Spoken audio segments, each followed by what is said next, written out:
Okay, good evening, everybody, and welcome to this City and County meeting of the Council. The first item on the agenda is going to be apologies. Over to you, Mr Evans, please. Thank you, Presiding Member. I have apologies of absence for Councillors Sam Bennett, Mike Day, Erica Kirshner, James McGettrick, David Phillips, Kelly Roberts and Will Thomas. Are there any others? Councillor Lewis. Erica Kirshner, did you have her down? You did.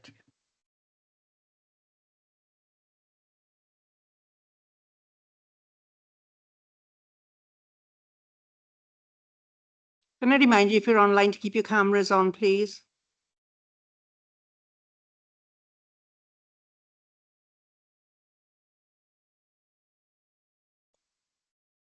Okay. Okay, the next item is disclosures of personal and prejudicial interest. Can I hand you over to Lucy, please? Good evening. In the emails been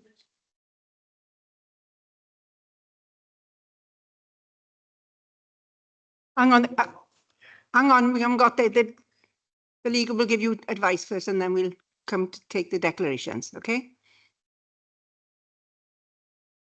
Yes, it is, but the legal goes over it first and then we ask the councillors, okay? Thank you. an email.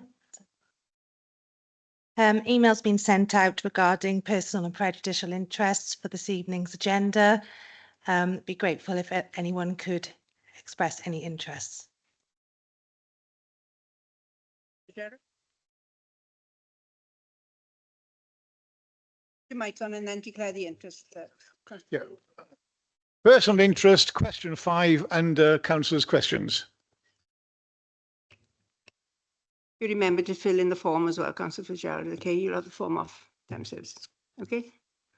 Okay, the next item is the... That's just me as well, Presiding Member. I get a personal and prejudicial interest in item 8 and I'll be leaving for the item.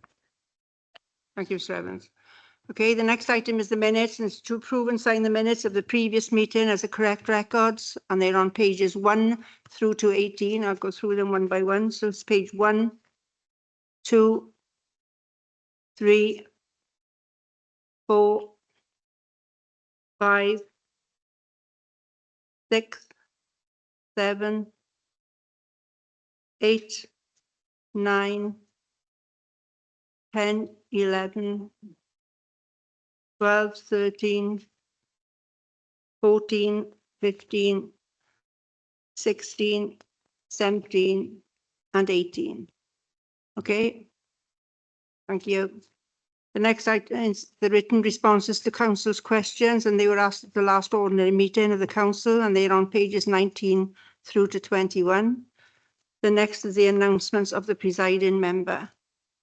My first announcement is to congratulate Councillor Tony Fitzgerald on being elected to serve Swansea Council following the Pentligate by-election on the 27th of March 2025.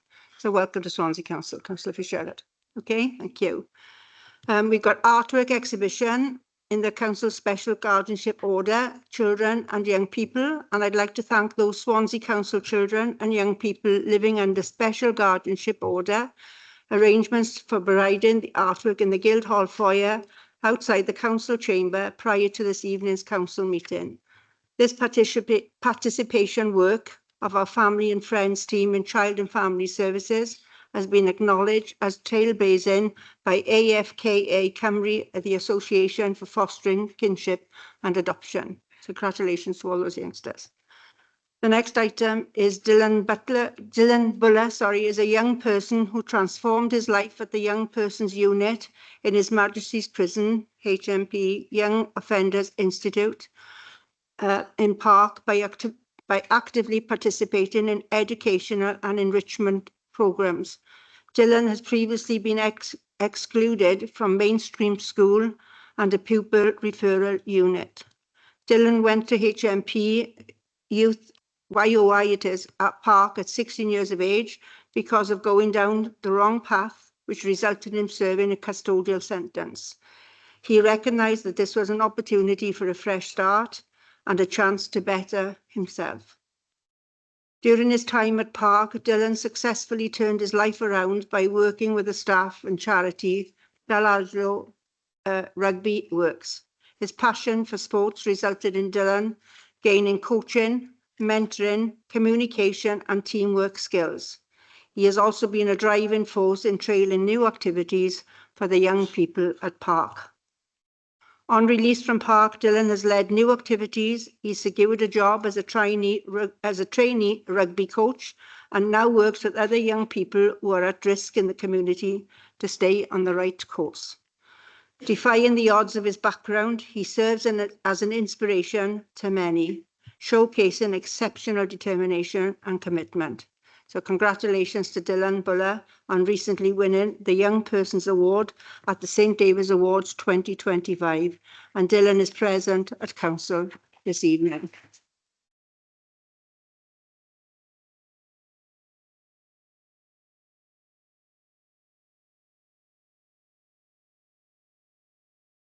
Okay, the next item is I'd like to welcome Nicholas Zomowski, one of the Council's care experienced young people and a member of the Welsh Youth Parliament. Nicholas is a very impressive person. I've invited Nicholas to repeat his maiden speech that he made at the Welsh Youth Parliament. So over to you, Nicholas. Good afternoon, everyone. Hi, I'm Nicholas Zomowski, Welsh Youth Parliament member representing Swansea Children and Family Services. I'm here today to talk about something that affects us all: community resources, things like youth clubs, family hubs, playgrounds, and funding for charities. These aren't just extra things; they're essential for young people to have a safe space to make friends and to learn new skills. I firsthand know how important a youth club is. I have one in my community, and it's one of the best places to go after school. It gives young people a chance to hang out somewhere safe instead of being stuck at home or outside with nothing to do. Whether it's sports, games, or just chatting with friends, it brings people together. But not every area is lucky enough to have one. Some youth clubs have closed because of funding cuts, and not all communities have proper playgrounds or family hubs. This isn't fair. Young people need places where they can feel supported, have fun, and stay out of trouble. We also need to support charities and organisations that help young people and families, whether it's food banks, mental health support, or activity groups. They all make a difference. Without proper funding, they struggle to keep going. So what can we do? We need to push for more investment in youth services. We need to make sure every young person in Wales has access to these resources, no matter where they live. Because when we invest in young people, we invest in better future. Thank you.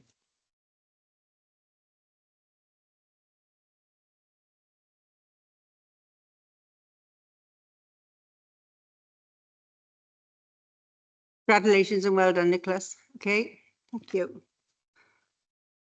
Okay, the next item is the Appointments Committee at its meeting on the 28th of April 2025 resolved to appoint Lucy Moore as the Council's Chief Legal Officer. Article 12 Officers of the Council's Constitution states that the Chief Legal Officer shall also act as the Monitoring Officer. The date of Lucy's appointment has not been finalised yet, but congratulations to Lucy on an appointment. Well done.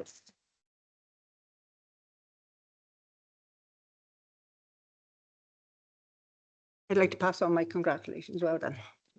Okay, the next item is the announcements of the leader. I call on Councillor Stewart, please. Yeah, thank you, Presiding Member. Just one announcement this evening. I can confirm that we are now able to announce that 7172 Kingsway will open formally on the first week of July. It was hoped that we could do it before the end of June, but we had to work with UK government and Welsh Government diary commitments. So that will now take place on the first week of July, and we expect to make further announcements on tenancies between now and the opening date. Thank you, Presiding Member. Thank you, Councillor Stewart. Okay, the next item is public questions. We have 10 minutes. Are there any questions? No? Okay. The next item is the appointment of the independent member to the Standards Committee. Sorry, give you time to read. I call on Lucy to. Thank you, Chair. This is to consider the recommendation of the Standards Committee vacancy panel that recommends the appointment of two lay members to that committee. Emma Jane Walters and David Errol Roberts.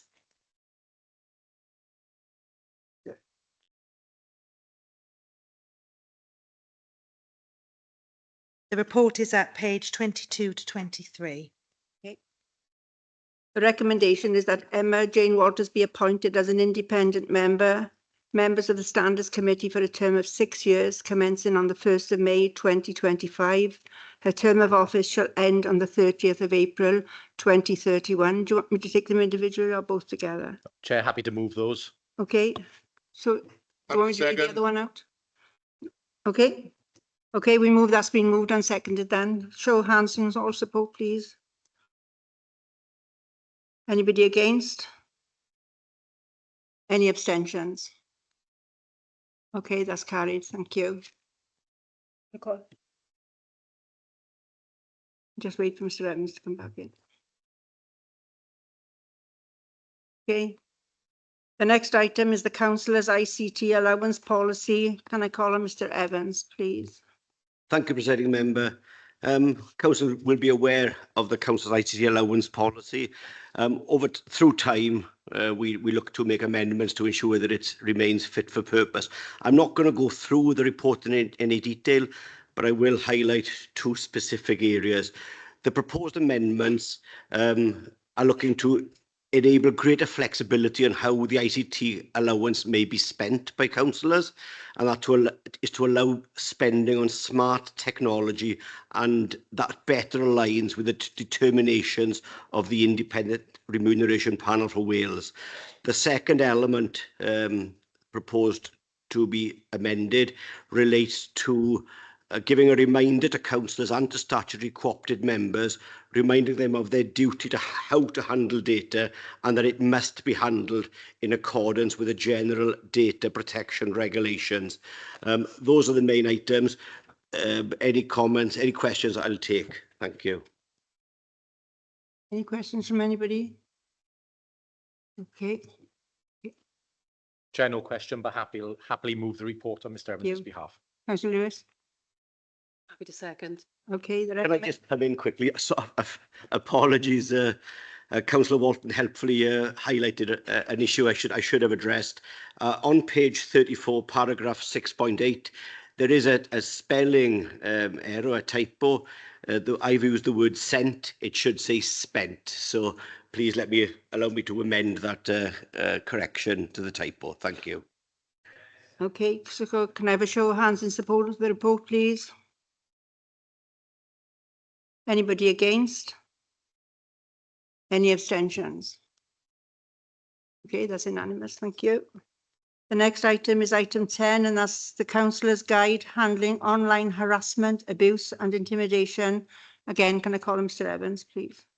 Thank you, Presiding Member. It's a little sad having to bring this report, equally sad to bring the report after it as well. This report deals with how a councillor should handle online harassment, abuse and intimidation. I've drafted a councillor's guide to give you clear advice in how to deal with it. That advice, I take some credit for putting it together, but I have relied heavily on expert agencies out there that have got good work on this, the Welsh Local Government Association, the Local Government Association, etc. I've put together a guide which is set out in Appendix A.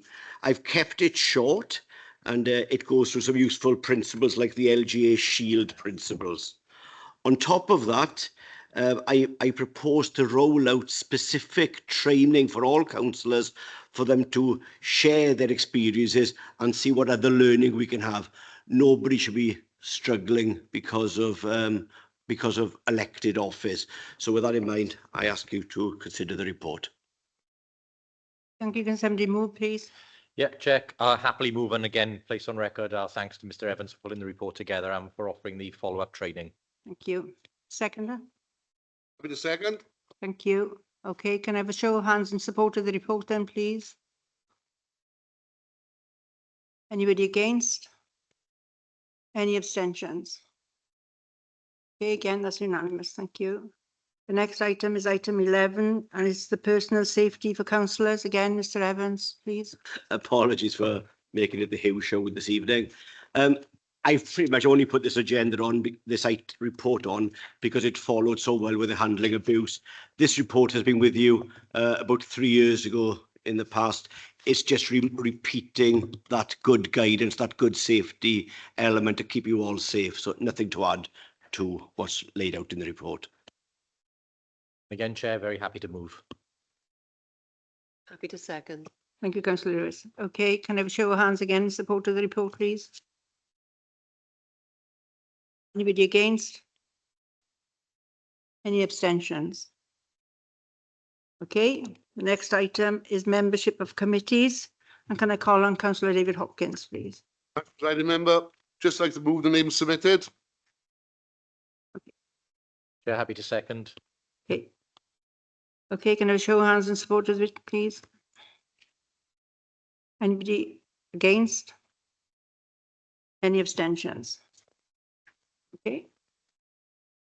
The next is councillors' questions on page 13 is the first lot. Can I remind everybody the number of questions there are 10 questions, which works out roughly 3 minutes per question. So if you can try and keep within that time, please. And if you go way over, I will allow you a little bit, but if you go way over, I will stop you, okay? So the first question is from, sorry, I'm going to get to the right page here. What did it say? 56. The first question is from Councillor Sam Bennett or Kevin Griffiths or James. Is there any supplementary? None from me, Chair.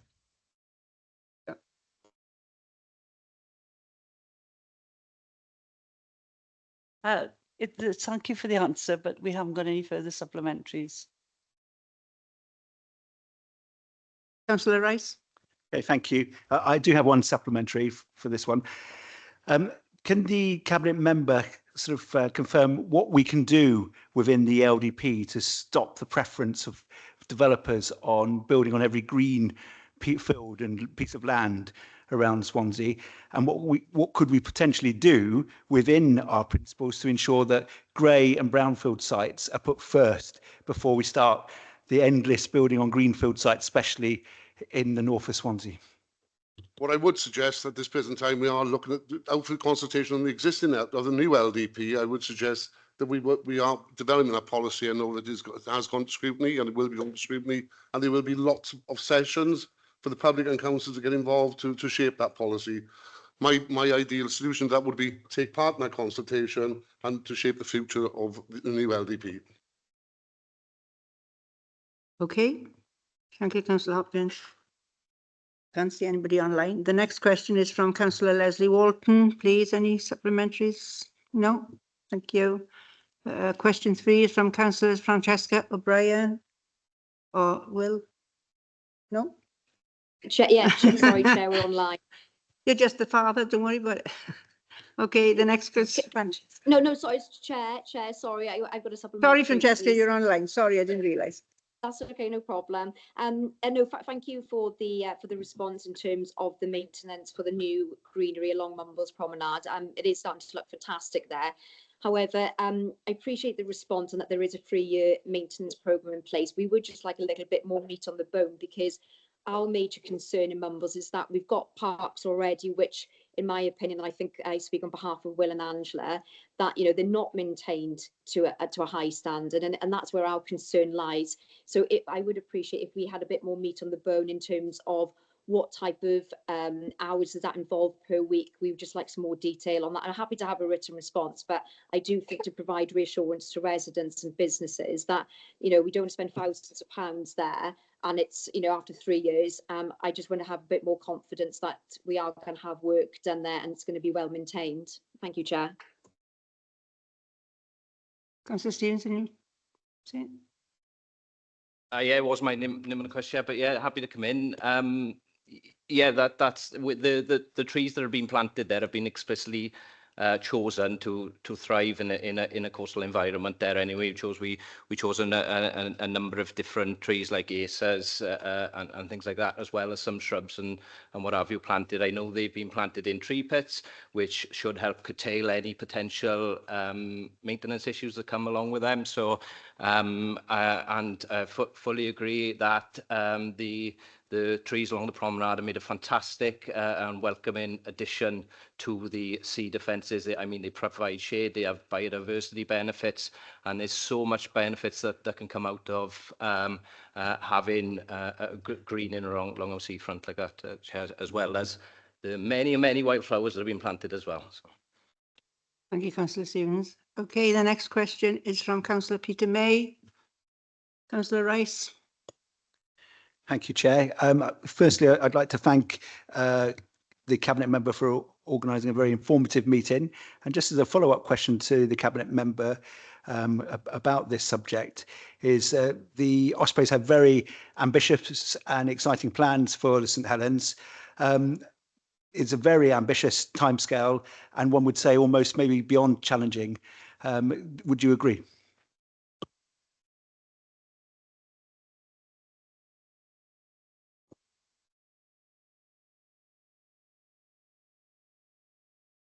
Well, I was at a meeting earlier with you when the chief executive of the Ospreys, Lance Bradley, was confident that the timeline that was given is achievable and that would deliver. I've got confidence in them, and I'm not qualified myself to say whether it's over ambitious. The people who are the professional club, that they need to be confident themselves. They say they are confident and that they would deliver on that timeline. No. Okay, we move on to the next question then, and that's Councillor Chris Evans, please.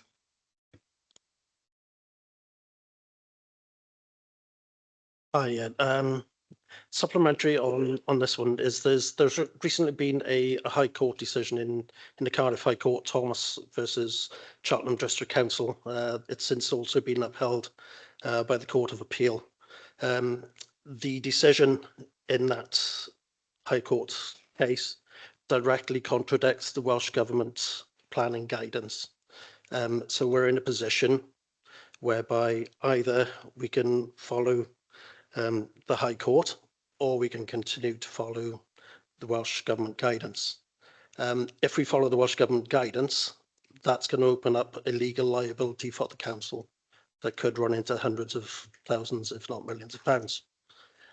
So what are we doing to minimise this liability, or to shift it back to Welsh Government, who still haven't changed their float guidance?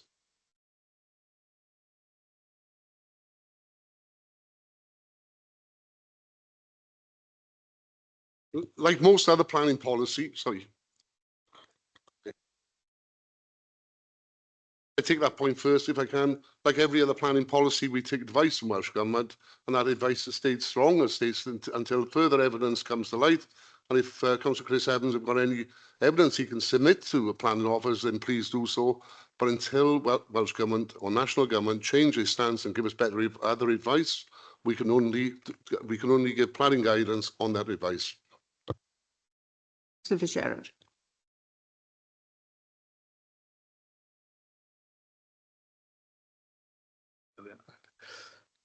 Well, a lot of information relating to masts, etc., refers to something called ICNIRP.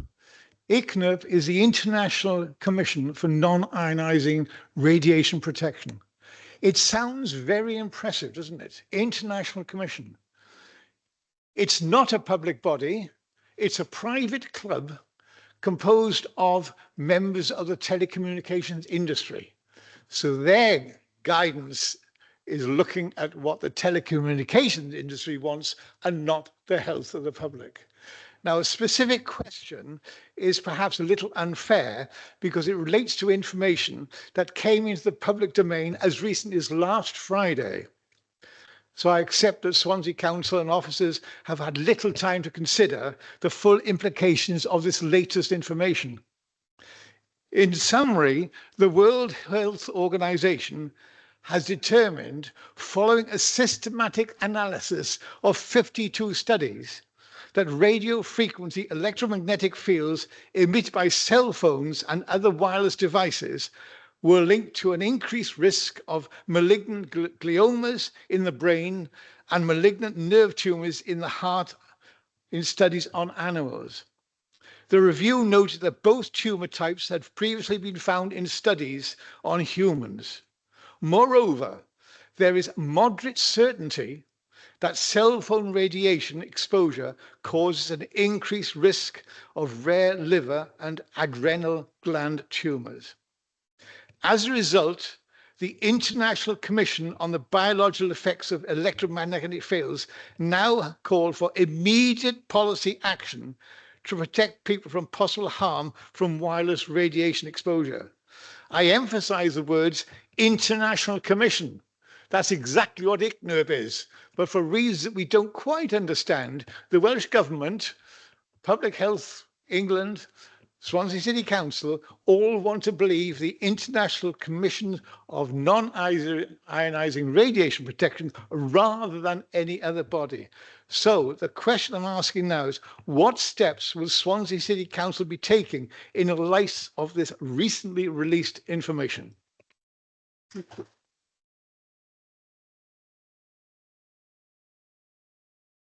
What I will do is repeat the advice again now. I'm sure the Welsh Government, if they are given that advice and take that and look at that, then obviously if the advice changes us, we will change our planning policy.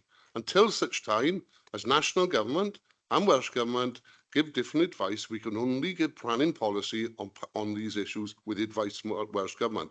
And I'm sure your knowledge of this is far greater than mine, I must admit, but I'm sure that if you have got any information, as I've said to Councillor Evans, please can you send that on to our planning officers and they can take it through the appropriate bodies.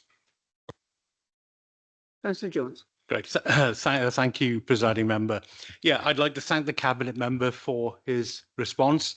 However, there is real concern by residents in Swansea, about the possible risk to health, and real concern. And I think we need to address those and to say, that, obviously the Welsh Government is saying one thing and the UK Government, we need to go that extra mile. I think this is backed up by the World Health Organization, who on the 25th of April said that after a systematic review analysis of 52 studies, that there is moderate certainty that there is that increased risk to health. In view of this, I'd like to suggest a pause and recommend to Welsh Government that there is a pause so that these issues can be looked at seriously. And that would be my proposal. And I hope you'll take it on board and speak to your colleagues and friends in Welsh Government. Thank you.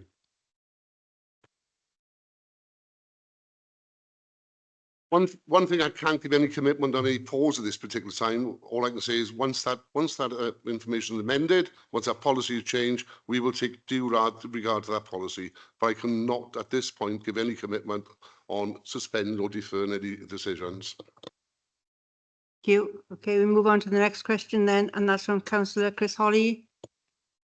Thanks, Presiding Member. Obviously, it's now May, and we were wondering whether the preliminary list had been published. I hadn't seen anything by the end of April, and I was wondering if and when that list is going to be produced. Yeah, that has been. It's been sent to a team to put it up on the website. So it's been produced. It will be up on the website in due course once it's gone through translation. So it's gone a little bit longer, but because there is a day over at the end of April, but it will be ASAP. Councillor Philpott. Thanks, Councillor Stevens. Would it be possible for each individual councillor to be sent a copy of the link as well, in the format that when people ask us for the information, that we can actually forward it on to them as well, because sometimes people are finding it quite difficult to find the links on the website for whatever reason. But it would be helpful for us as well, so that we've had it as an email, that we can keep it in a file and we can look to it, because once it's done, it doesn't get amended for the next sort of like 3 years. So it's not like it's a living document, is it? So if we could have a copy, that would be great. Okay, it's up on swansea.gov/highways, but I will happily circulate that to all members. Councillor Black.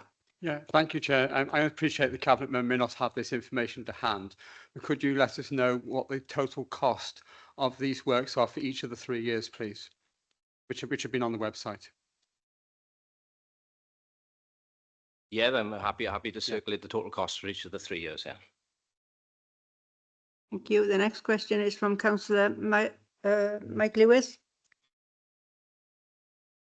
No supplementaries, thank you. The next question is from Councillor Chris Holly. Oh, sorry, Councillor Downing. Thank you, Presiding Member. Would the Cabinet Member agree with me that the contractors who carried out the work for the skate park in Coed Park have done an excellent job there? It's been open to the public now for just over a week, and it's had tremendous use so far, so we may want another one by next year.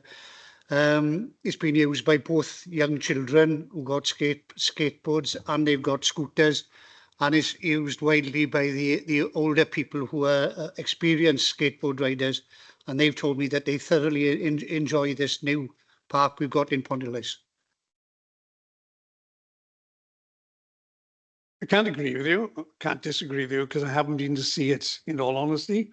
But I will take your word for it that it is superb, but I'll also take the word of Councillor Kevin Griffiths, who actually wrote to me saying how grateful they were, the community in that area, for what they all have said is a first-class facility. I'm really pleased that we, as an authority, are making sure that when we sign up the United Nations Rights of the Child, it is not just words and a document that we sign, but actions mean far more.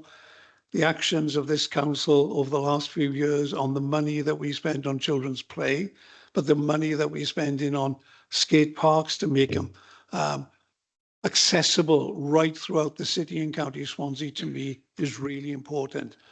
It is the rights of children to have access to them, and that's every child, wherever they live. And by the time we are finished on a programme of skate parks and small wheels facilities and pump tracks, I would hope that no child would be more than 2 miles away from accessing a skate park. Now, before everybody goes out and starts measuring the 2 miles, I'm sure that some areas, whether you perhaps live in the northern region of Mawr or right down in Russili and down in Councillor Richard Lewis's territory, we are doing our best to try and work with everyone that we can to make sure that we can make accessibility to everyone. But I am really pleased that it's been well received in the bond, and thank you, Councillor Downing and Councillor Griffiths, for bringing it to our attention how well it's been received. Sir Lyndon Jones. Yeah, could I thank the Cabinet Member for coming out to my ward? We did a meeting and we've been working with young people to get a pump track. And I'm very pleased to say that thanks to all that, the company are coming out with to look at the design and everything the week after next. So it is moving. So big thanks for that. And I know the young people there are thrilled with the prospect of a pump track. So thank you. I don't think that was a council, but a question, but I always take people congratulating us for doing a good job. When it's positive, so take it to Arity. Next question, sorry. Yeah, I have no supplementary for this one. Okay, we move on to question 9, and then that's from Councillor Andrew Williams. Yeah, thanks, Chair. Can I ask the Cabinet Member, I'd like to thank him for his response on the agenda, and take this opportunity to recognise the excellent work that has been done on the Mumble Sea defences, both by our council teams and the contractors on the ground. It's a real credit to everybody who's been involved. In addition to the sea hive innovation along the shoreline, could the Cabinet Member highlight some of the wider placemaking and biodiversity benefits being delivered along the promenade, please? Thank you. Yeah, thank you, Councillor. I think you see from my answer that I am a big fan of the Sea Hive project. And thank you for the kind words. And I'll certainly pass on your thanks to the contractors and the teams involved. They've worked incredibly hard in extremely challenging conditions, and it's great to see that recognised.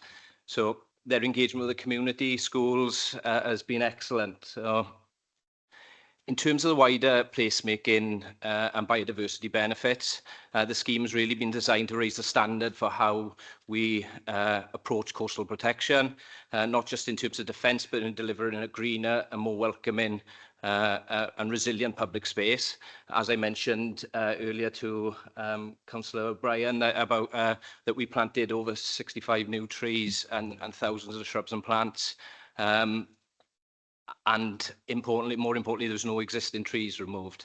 So all those species were specifically selected in order to be thrive in that coastal environment.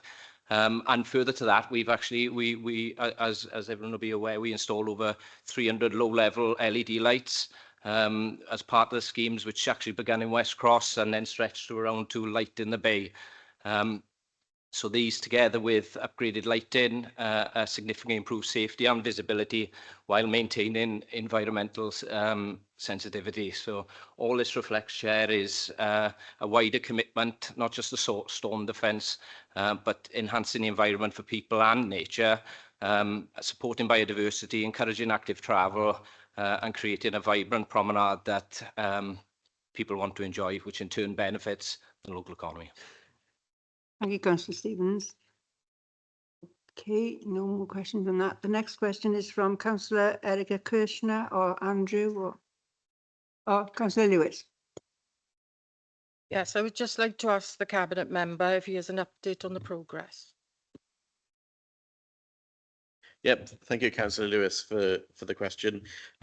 Since the question was submitted, really happy to report that the council has now completed the process and is now committed to the Pride of Veterans standard and appears alongside other organisations in Swansea. So very pleased to have this. And I know those members who've perhaps read and listened to some of the stories of those veterans who've been through the difficulties in the armed forces with being LGBT will appreciate how important that is to our veterans in Swansea. Also, take the opportunity to also report that we were also successful in regaining our Gold Award accreditation in the Ministry of Defence Employee Recognition Scheme, which is also a really important thing for us to have alongside all the other support that we give to the Armed Forces family. Okay, the next part is the part B is no supplementaries. We move on to the next part of the councillor's questions. Again, a reminder, we got 30, I think it's 30 minutes again. So that again, there are 9 questions. So it's roughly just over 3 minutes per question. So the first one is from Councillor Linda James. Thank you, presiding member. And thanks the Cabinet member for his response. And it shows that the council is trying to sign up those families who are eligible for free school meals. However, it doesn't address the issue for those schools who have never had many children eligible for free school meals, and subsequently their schools lose out on grant funding, which is usually linked to the number of children having free school meals. Some of these schools are really struggling to balance their budgets and having to cut the staff numbers. If some English councils can think out of the box and register all children, why can't Swansea? That would bring in more money for all local schools. Thank you, Presiding Member. What I think we need to recognise is that free school meals is nothing but a proxy indicator, and it's not an ideal proxy indicator for deprivation. The problem is that quite a few evaluations and research reports have gone into this, and every other potential proxy indicator works worse than the free school meals. So we use free school meals for the want of any other indicator for deprivation. In terms of the point you make about registering all pupils, this is something which I'd be happy to have further details in terms of which local authorities in England have adopted that approach. And if it is an approach that we can adopt, and if the evidence is there, then we're happy to look at it. But at the moment, we are operating the system that we are operating. I'll send you the information. Happy to look at anything. Okay, thank you both. The next question is from Councillor Leslie Walton. Sorry, Chair, I did have my hand up. Can I come in? Sorry, oh, Alison, sorry, I couldn't yeah. see you, Councillor. Okay, Yeah, Councillor no, Anthony.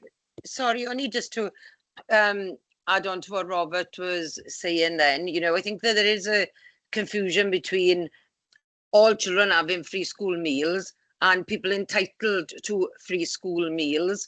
And we still certainly are not always capturing that, right? Because there is still some confusion out there of parents, because they're having free school meals, they then not always applying correctly in the benefit system, which then prevents them from having the free school uniforms and everything that comes with it. You know, so on a poverty wise, you can't register everyone in this as having free. I know it's complicated because it's the same title, isn't it, for both? Do you know what I mean?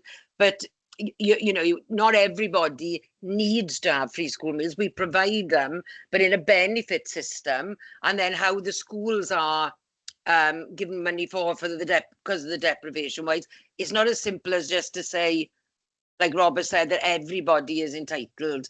And I can't see that the England systems would be any different. I think it's just a bit of a play on words out there a bit, you know.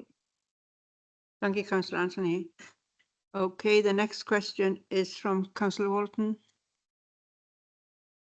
Yes, I'm a bit surprised the fact that a leaflet went out and said more jobs and yet not more homes were needed. I find that quite ludicrous. I'd like to know what the leader thinks of that. Yeah, thank you, Councillor Walton.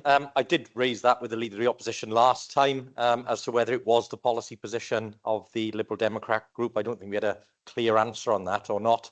I think it would be unwise, I think, of the Liberal Democrats to campaign, as they did in Pentlegare, against the provision of more homes. To my knowledge, I thought the Liberal Democrats were keen to see people who were in need of a home get one, but that is not what their leaflet said when it came to trying to win a seat in Pentlegare. They were very clear. The wording was not yet more homes.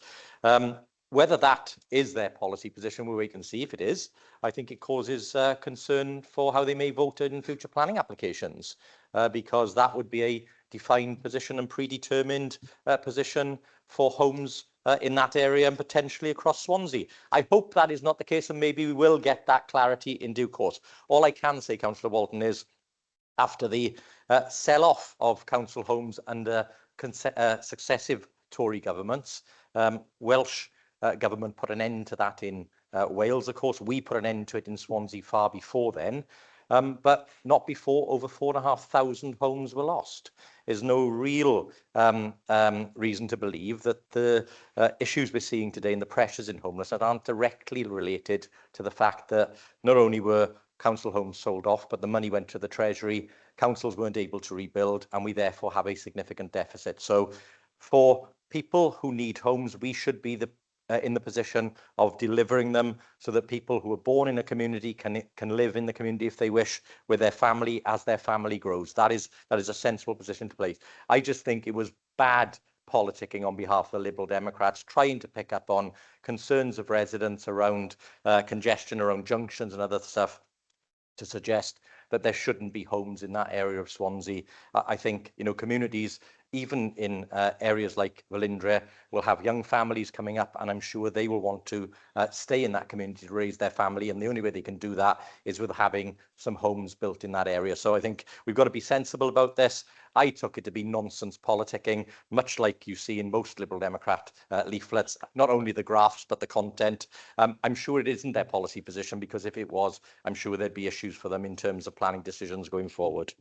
On the point of order, Chair, the leader has just made an allegation that Liberal Democrat members of the Planning Committee would be in breach of the Code of Conduct by voting politically on a development. And I think he needs to withdraw that allegation, because it is completely untrue, and certainly is a breach of the Code of Conduct himself in making that allegation against myself and other Liberal Democrat members of the Planning Committee. I really do think that is quite a serious allegation that he needs to justify.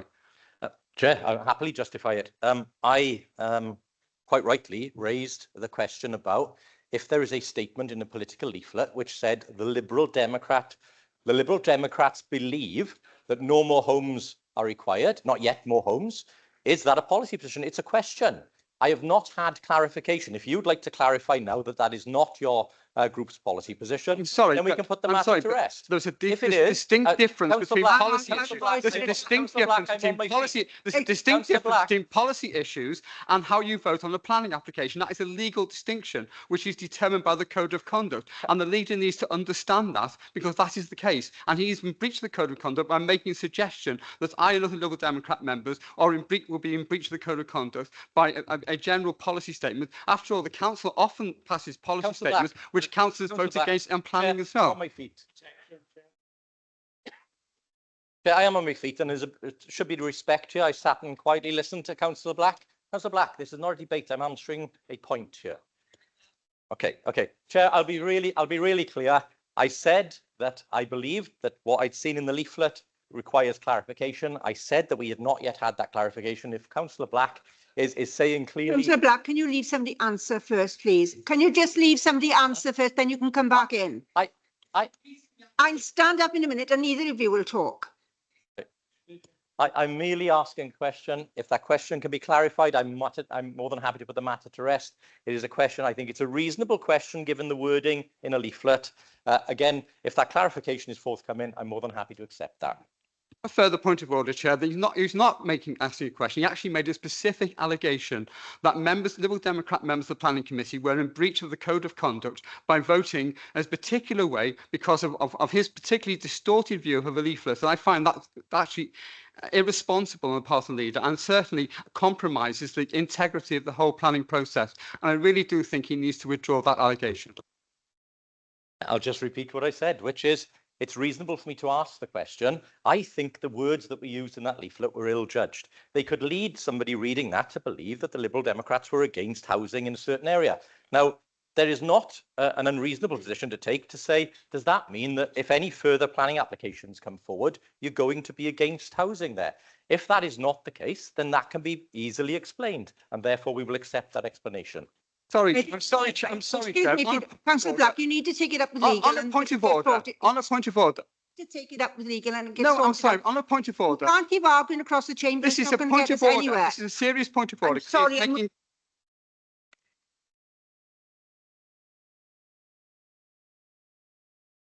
I've just told you if you take it up with legal, you I'm can sort making it a out. complaint to the Ombudsman about this. Thank you. Councillor Holly. Very much. Your mic off, Peter, please. Thank you. I didn't put it on. You know, I often sometimes wonder whether or not the leader does live on our planet or lives in a planet where he just believes, you know, that everything he says is right and everybody else is wrong. The reality is that leaflet was an election leaflet about a certain area, and now he is trying to claim that that is a wide, broad-spread policy, and he knows very well it's not. And it's ridiculous for him to even think of saying it. And I do think he should apologise for saying that about planning. But I think I'm not going to go into that issue because I think there's a far more important issue in the answer to this question, and that's about jobs. Because that's the most important thing in that answer. In that answer, the leader says we'll say there's 500 jobs per year have been created. Now, I think anybody in this room, I think everybody in this city... Are you asking a question, Chris? Pardon? Are you asking a question? Of course I am. I know you'd agree with me anyway. Of course I ask a question. I must stand up here and you make a speech. you need to get to it, okay? Oh, no, I'm not going to do that. Hang on, you're 30 Anyway, I haven't got shorts on like you to show off my legs. Anyway, how can I get back to this, please? Yeah, the time will be up if you don't hurry up. Yeah. Thank you, President Member. You are a very generous and honest person. I know that. Unlike some people in this chamber. I wasn't speaking to you, Rob. No, honestly, no, far from it. Far from it. Anyway, about the jobs, the 500 jobs per year. Now then, we'd like to know where they are, who they are. And the 2,500 people in Port Talbot who've been made unemployed would like to know. Now, I think to say that you've used the density population and the Cambridge, what's it called? Hang on. That's the one. Having looked at them, you could actually spend the next 3 or 4 hours talking about the matrices that build them up. I have no intention of doing that. But what I am going to ask you, Leader, is if you would actually let us all know where these 500 jobs per year have come from. And at the same time, I would like to, let people in other parts of South West Wales know where they are, because it would be very interesting. And I think it's important that, when you consider that we've got the city deal, and in that city deal, at the moment, the only thing we've benefited in jobs is 25 permanent jobs. We know there's more coming because we are told there's more coming. And there are more coming in many different areas. But I think for Swansea, I think if you were able to do it, if you could let us know about these 500 jobs, and then perhaps we can let our colleagues know in Port Talbot, so they can let the people that are living in Swansea will be made redundant by Tartars closing the blast furnaces. And I'm not going to go into all the details about Stockport and Southampton and all that. No, Scunthorpe, whatever. It's just not worth the hassle. But if you would let people know about these 500 jobs, which is very important. Well, first of all, I thank Councillor Holly for taking a much more sensible approach in terms of the question I posed, and I'm grateful for his clarification in terms of this isn't a policy that the Liberal Democrats have across the county. I think that clarification is very helpful. In terms of the question you have on jobs, as you quite rightly say, it is a difficult position to absolutely identify. So therefore, we are reliant on established data sources for the creation of jobs.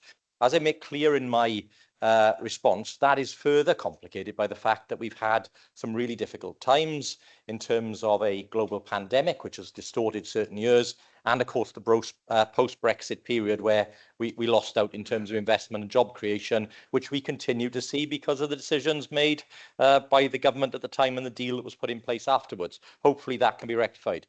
In terms of the city deal, well, again, I don't recognise the figures that Councillor Holly has referenced there. The job creation figures that I've seen are more than that. And certainly there are consequential job figures into that. And of course, he deliberately swerved the fact that there were also things like construction jobs and other jobs created as part of delivery of the City Deal projects.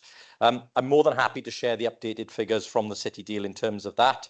And of course, given that the Liberal Democrats had left the coalition government and we had the Tory government at the time, the deal was signed. Of course, they didn't have any vested interest in the deal in terms of its delivery, but certainly securing £1.3 billion for our region outmatches any other investment secured by any other administration in the history of Swansea Council. On top of that, obviously, the Labour government in London, in Westminster, has taken steps since taking office to try and shore up the impacts of the changes that TATA are taking forward, including investments in the port, announcements of job creation and retraining schemes. Further investments were also announced last week. So again, the government is doing what it can to mitigate the impacts of that. Locally, obviously, there's the board that is in operation. From a city region perspective, we are continuing to support programmes to help retrain people and find them new employment. But also, we are looking at ways in which the arc furnaces, once established, can help create supply chains and create additional jobs. So work is underway to do that. And again, I'm sure, like everybody else in the chamber, we hope that the steel industry in its new gaze will be successful and that jobs around Port Talbot Port, but also those jobs that Port Talbot having that industry will create in Swansea, Bridgend and other neighbouring authorities will be something of benefit to all of our residents. So thank you, Chair.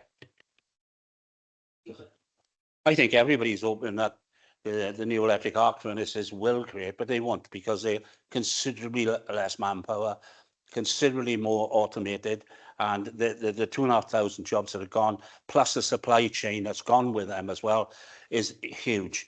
No more ships coming into Port Talbot. There's no more tugs being used. So there's lots and lots of reasons. I take your point about the retraining. But if you read the latest reports, there's so many people doing it. There's been such a poor uptake in it.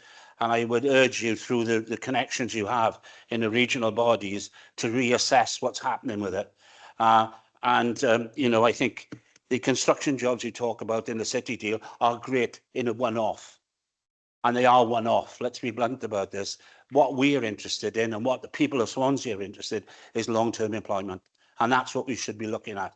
And that's the reason that we, and I hope everybody in this chamber is pushing to see what can happen now that that the government has said they're going to do something more about the electric arc furnaces that are going on. Yeah, so again, don't disagree with the aims and ambitions there. That is exactly what we are attempting to do. Councillor Holly may well be aware that the floating offshore wind licences for the Celtic Sea are due to be awarded in due course. We are hopeful that if those are awarded, that some of the work to create the new floating offshore wind infrastructure will come to Talbot and to Swansea as a part of the supply chain. But we'll see when those licences decisions are made. But those could be significant in terms of the numbers of jobs. The way it was put to me was you would see a tower potentially the size of the Shard being floated out once a week from Talbot Port, and again manufacturing and assembly etc. could potentially be done in Swansea Port to support the work in Talbot. That is part of what I understand some of the bids are around. In terms of the city job creation, of course, it's not just the city deal, although, as I indicated, another city deal project is due to open on the 3rd of July. As I've said before, we're aiming to be fully let by that point. That will mean 600 people based in 71-72 Kingsway alone. And again, 600 people equates to about £38 million worth of economic benefit to the city centre every year. So significant benefit.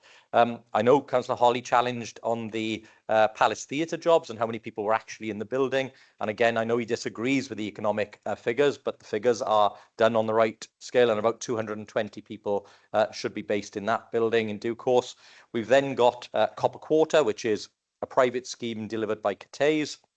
Again, when they let their 15,000 square feet, again, likely to be 200 to 300 people there in that building. We know the the Albert Hall has also opened. Storver is shortly to open in October. And those are just 4 or 5 schemes in the city centre. I think the key point here is, had we have not secured the city deal, that 1.3 billion, then we would not have seen the private sector coming in and spending money to invest in our city centre, and we would not have seen that uptick in jobs. And again, PwC report or Centre for Cities report this year suggests Swansea will be the 7th fastest growing city in the UK. Part of that obviously will inevitably mean greater job creation. So yes, you can look at the glass half empty or the glass half full. I've always been a glass half full person. I will continue to lobby for jobs, not just for Swansea, but for the region, both in my role as leader of Swansea Council, but also chair of the Swansea Bay City Region and Corporate Joint Committee. Again, the job story has been a challenging one. I think Councillor Holly called me a lucky leader. I would just point out to him, I had several years of austerity under the coalition government, several years of austerity under the Tories, Brexit, a global pandemic and a cost of living crisis. I don't know what's lucky in all of that, but at least we came through it with jobs, delivery and many, many schemes. So thank you, Chair.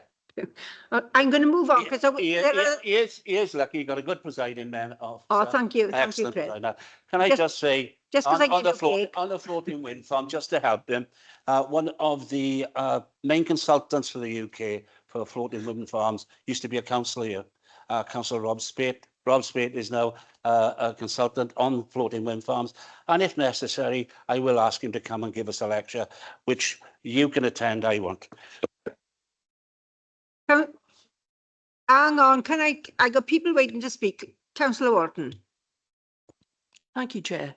I want to come back to the comment that I made in the first place.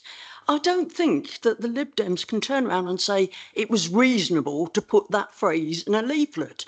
You should not be comparing jobs with homes. There are people, 8,000 people on the waiting list in Swansea. And to suddenly decide, oh, we can't have any more homes in Penllagare, I think is absolutely ludicrous. I would hope that I'm not taking this any further. I just need to respond to that one. I absolutely agree, Councillor Walton. As I said, I think it was poor politicking. It was trying to work on people's fears.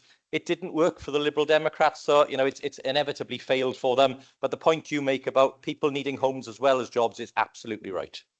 Councillor Francesca O'Brien, thank you. Thank you, Chair. I always gave up then. Going back to the leaders' comments, I think Alison's nodding in agreement. I thought we were hands, thankfully it's a virtual hand, but going back to the leaders' typical response that the Tories got rid of the council houses. And yeah, I can understand his reasoning why he may not like that policy. However, I think the leader would be pleasantly surprised of actually how many tenants in council and social housing would absolutely love to be on the property ladder. So although he always makes out that it's a big, awful policy by us awful Tories, I think he'd be pleasantly surprised, perhaps if he engaged with some of them, how much they would actually like to buy their own property. And I do wonder if an exercise like that has been undertaken by the council, because many of these people do cherish their council homes or social homes and would love to be given the chance to get on the property ladder, and that's sometimes the only way they can do it. So I don't think it's all doom and gloom of what we did. It gave many people the first time to get on the property ladder, and I think that should be commended. Thank you. Chair, actually, in terms of people being able to buy their own home and proceed up the property ladder, absolutely support that. I think Councillor O'Brien misses the point about why we object to the right to buy policy as it was introduced by the Thatcherite government, is because councils were forced to sell homes to people, and the money that should have come back to the local authorities to build replacement housing so we didn't get into a housing crisis went to the UK Treasury, and councils were denied the right to rebuild those homes. So my issue is not with people buying homes and getting on the property ladder. It's the fact that the Tory government over successive years prevented councils from actually building homes that people needed. That is not something I support, and I'm surprised you do. Yeah. Councillor Alison Anthony. Yeah, thanks, Chair. Sorry not to drag it out. Just to come back on what Chris was just saying in about where are these 500 jobs a year and everything. You know, just in one of our projects in Swansea working alone, we had 439 people into work last year. That's before any of the other pathways or Gower colleges, all the multitude of programs that we've got out there. So, you know, we are well exceeding over 500 jobs a year. We are not having any involvement now with Tata. It is all being held by Neath Port Talbot and everything, but we are giving preference to people coming for interviews in the council and things like that. You know, and local people obviously can come in through us. But I just want to point out there are many hundreds of jobs. We're second on the list in Wales for jobs, only ever beaten by Cardiff, but you'd expect that is bigger. Okay, we've been a bit overindulgent on that question, right? We've taken nearly 20 minutes on it. So we'll move on to the next one, and it's from Councillor O'Brien.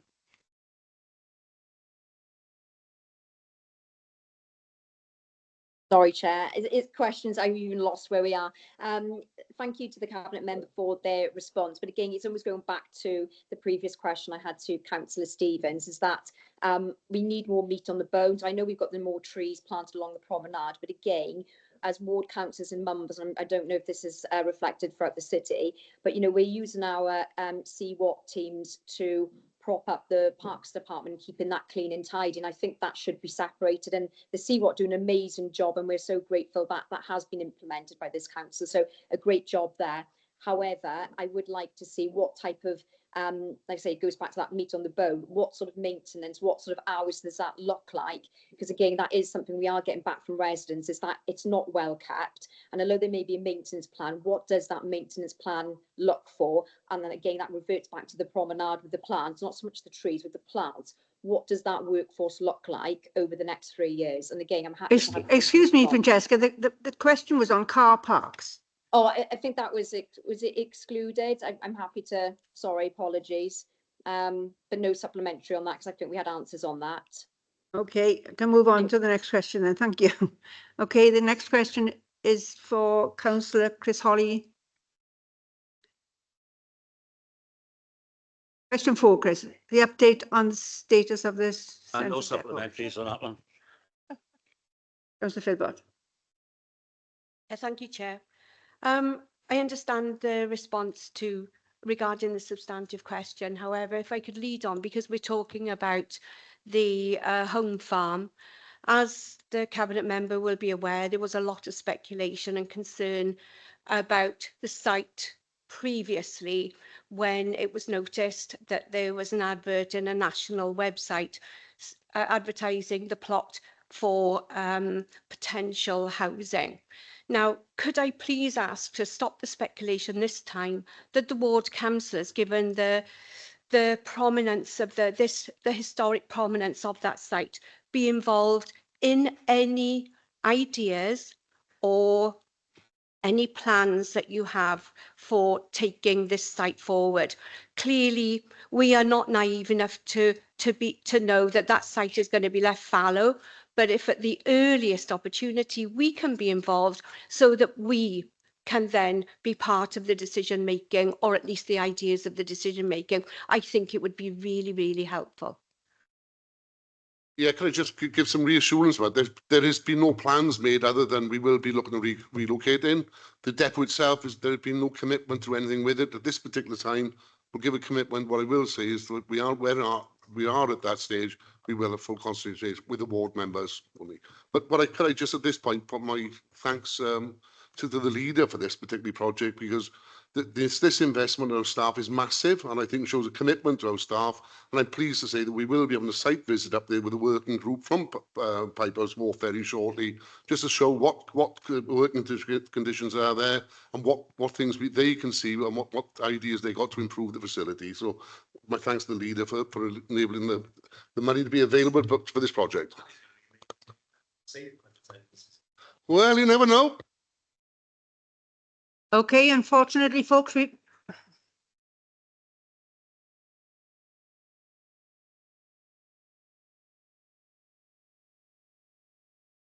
okay, folks, your 30 minutes. Oh. I'm not making you any more cake if you're going to interrupt me. That's okay. I said your 30 minutes are up, folks. So unless you want to stay here for the rest of the night, you can now go home, and thank you all for your attendance. Okay? Thank you. Thanks, bye. On question 2. Presiding member, can I just say, you mentioned cakes. Can I, on behalf of all of everybody in this chamber, thank you so much for the cakes that you donate and bring to us. They are absolutely outstanding.